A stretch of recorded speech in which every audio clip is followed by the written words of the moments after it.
ஆனி மாதம் சங்கடஹர சதுர்த்தி விநாயகர் வழிபாடு 2026 ஆண்டின் ஆனி மாதத்திற்கான சங்கடஹர சதுர்த்தி 3/7/2026 வெள்ளிக்கிழமையன்று மிகவும் விசேஷமாக அனுசரிக்கப்படுகிறது. விநாயக பெருமானுக்குரிய சிறப்பான வழிபாடு மற்றும் விரத நாளாக சங்கடஹர சதுர்த்தி நாள் கருதப்படுகிறது.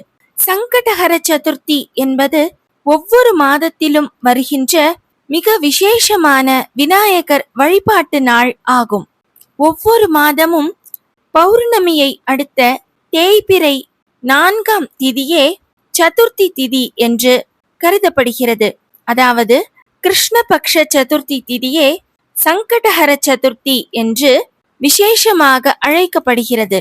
இந்த நாள் விநாயக பெருமானை மிகுந்த பக்தியுடன் வழிபாடு செய்வதற்கு மிகவும் ஏற்ற நாளாக கருதப்படுகிறது.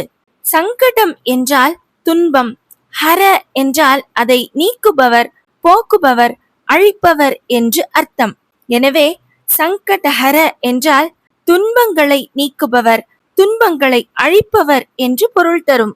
எனவே விநாயக பெருமானின் பக்தர்கள் தங்களுடைய சங்கடங்கள், சிக்கல்கள், பிரச்சனைகள், கஷ்டங்கள் ஆகியவற்றை போக்க வேண்டி விநாயகரை வழிபாடு செய்வதற்கு ஏற்ற நாளே இந்த சங்கடஹர சதுர்த்தி விரத நாளாக கருதப்படுகிறது.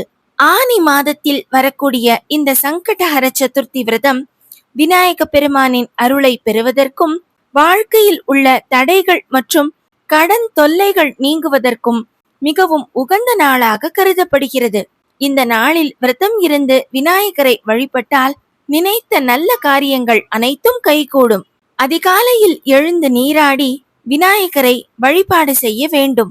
நாள் முழுவதும் உபவாசம் இருந்து விநாயகரை வழிபாடு செய்வதும் நல்லது.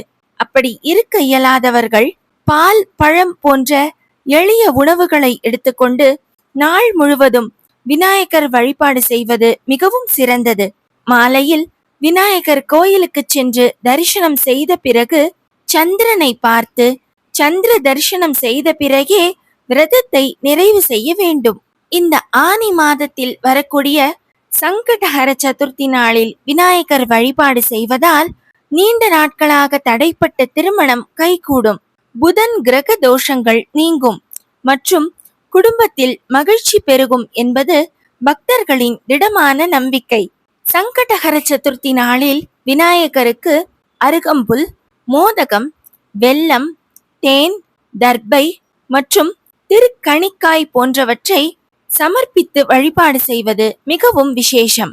விநாயகரின் அஷ்டோத்திரம் அல்லது நாமாவளியை பாராயணம் செய்து அல்லது பாராயணம் செய்ய சொல்லி கேட்டு விநாயகர் வழிபாடு செய்வதும் மிகவும் சிறந்தது.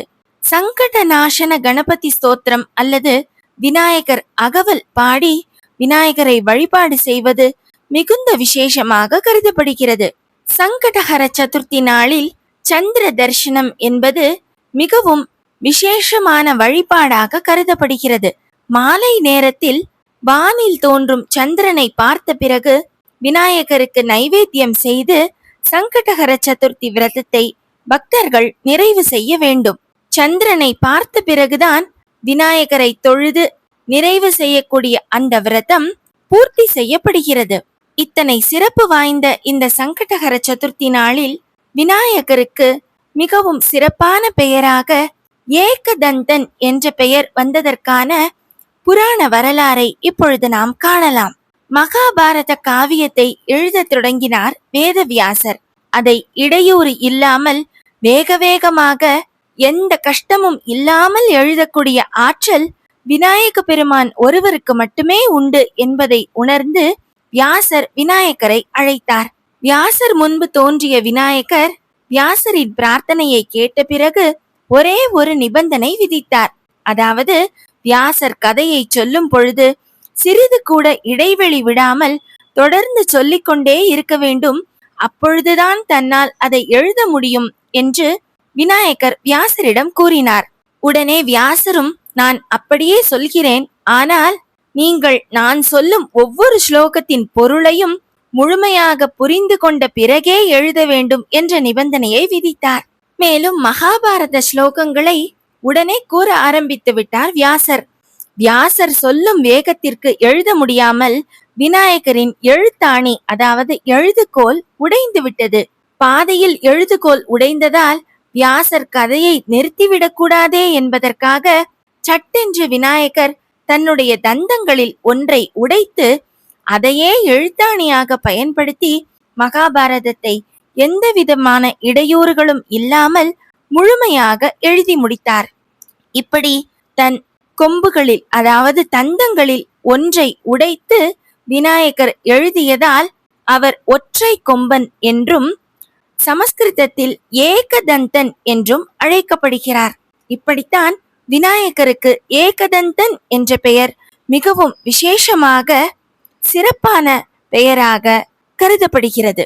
எல்லையில்லா ஆனந்தம் அளித்து அல்லல் களைந்தே அருள் வழி காட்டி சத்தத்தின் உள்ளே சதாசிவம் காட்டி சித்தத்தின் உள்ளே சிவலிங்கம் காட்டி அணுவிற்கு அணுவாய் அப்பாலுக்கு அப்பாலாய் கணுமுற்றி நின்ற கரும்புள்ளை காட்டி வேடமும் நீரும் விளங்க நிறுத்தி கூடுமே தொண்டர் குழாத்துடன் கூட்டி அஞ்சக்கரத்தின் அரும்பொருள் தன்னை நெஞ்ச கருத்தின் நிலை அறிவித்து தத்துவ நிலையை தந்தெனையாண்ட வித்தக விநாயகா விரைகழல் சரணே என்று ஔவையார் தான் எழுதிய விநாயகர் அகவலில் மிகவும் சிறப்பாக விநாயகரை பாடி வழிபடுகிறார். விநாயகரை வழிபடுவதற்குரிய விசேஷமான நாளான சங்கடஹர சதுர்த்தி நாள் இந்த ஆனி மாதத்தில் 3/7/2026 வெள்ளிக்கிழமை அன்று மிகவும் சிறப்பாக கொண்டாடப்படுகிறது. நாமும் இந்த சங்கடஹர சதுர்த்தி நாளில் விரதம் இருந்து விநாயக பெருமானை மனமுருகி மெய்யுருகி வழிபட்டு எல்லா வளங்களும் நலன்களும் பெறலாமே.